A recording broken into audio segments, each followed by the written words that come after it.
Frédéric, c'est la fin de l'année, on fait déjà nos palmarès. Alors les mots les plus recherchés sur Google, Facebook, Twitter. Voilà, Google a l'habitude de faire ça, ça s'appelle le Zeitgeist. Alors là, c'est le Zeitgeist 2012 pour voir un peu quels sont les mots les plus recherchés. Alors, toutes les expressions quand elles le plus demandées, la première c'est Whitney Houston. Ouais, vous vous souvenez, l'artiste était morte en février 2012. Ben voilà, c'est une des requêtes qui est le plus apparue dans Google. Ensuite, c'est assez américain. On a le Gangnam Style, l'ouragan Sandy, que l'on retrouve aussi. Et puis, on n'avait jamais remarqué, Frédéric, que vous avez un accent anglais. Magnifique. Kate Middleton. Elle est sixième dans le... Pourri, je peux le dire, mais c'est pas très grave. Elle est sixième dans le classement. Voilà, on a beaucoup parlé de Kate Middleton. Yeah. Voilà, dans le top 10.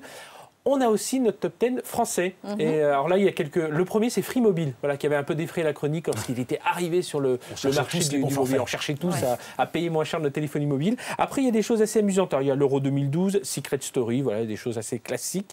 McDonald's, McDonald's.fr, parce que les gens cherchent tous un McDonald's. Voilà, c'est une des requêtes les plus demandées par les Français sur Google. Il y en a une autre qui est assez amusante aussi. En 6e position, c'est la RTBF, c'est la radio-télé belge. Pourquoi ? Parce qu'au moment des élections présidentielles, non pas en ce moment pour aller voir Depardieu, mais au moment des élections présidentielles, ils cherchaient on voulait savoir qui était le président avant l'heure, voilà. Donc c'était un des temps forts sur Google. Ce qui est bien, c'est qu'on va vraiment se faire des amis sur tous les sujets. Ça marche également, ces grandes tendances, sur Twitter. Voilà, sur Twitter. Voilà, sur Twitter. Alors, on a regardé les tweets les plus suivis, les tweets les plus retweetés. Le premier d'entre eux, c'est le Londres 2012. Vous savez, le hashtag, là, le dièse 2012, qui a été très suivi. Un autre dont on a beaucoup parlé sur la planète Twitter, c'est James Cameron. Ça, c'était génial. Qui était descendu dans les profondeurs et qui tweetait avec tous les gens. Donc lui, voilà, les gens l'avaient suivi. Après, on a Usain Bolt, on a Pelé, le footballeur aussi, qui était pas mal suivi. Et puis les élections américaines aussi. Vous vous souvenez qu'Obama avait justement annoncé son élection. Voilà, il a gagné, il a annoncé ça sur Twitter. Facebook. Alors là, j'ai regardé plutôt ce qui s'est passé en France, les pages les plus suivies. Alors en France, Alors, faut savoir quand même, petit rappel, Facebook, chaque jour, c'est 2,45 milliards de contenus différents qui sont postés, 300 millions de photos qui sont postées, 2,7 milliards de j'aime. Vous voyez quand même l'audience de tout ça. Alors pour la France, en tout cas, les sujets les plus suivis sur Facebook, ça a été François Hollande, ça a été la saga Twilight, ça a été... il y a beaucoup de choses sur le foot, Chelsea, Zlatan, le Bayern.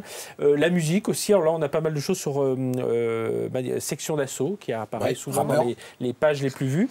Et puis des choses aussi, comme on peut voir avec les effets de géolocalisation un peu, qui poste où et où il est lorsqu'il consulte la page, eh bien on se rend compte que l'une des destinations les plus suivies par les gens sur Facebook, c'est Disneyland Paris.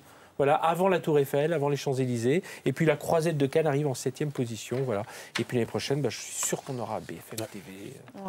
Et encore une fois, vous nous avez prouvé que vous n'étiez pas un Mickey. Voilà. Moi, je pense que je ne vais pas finir l'année.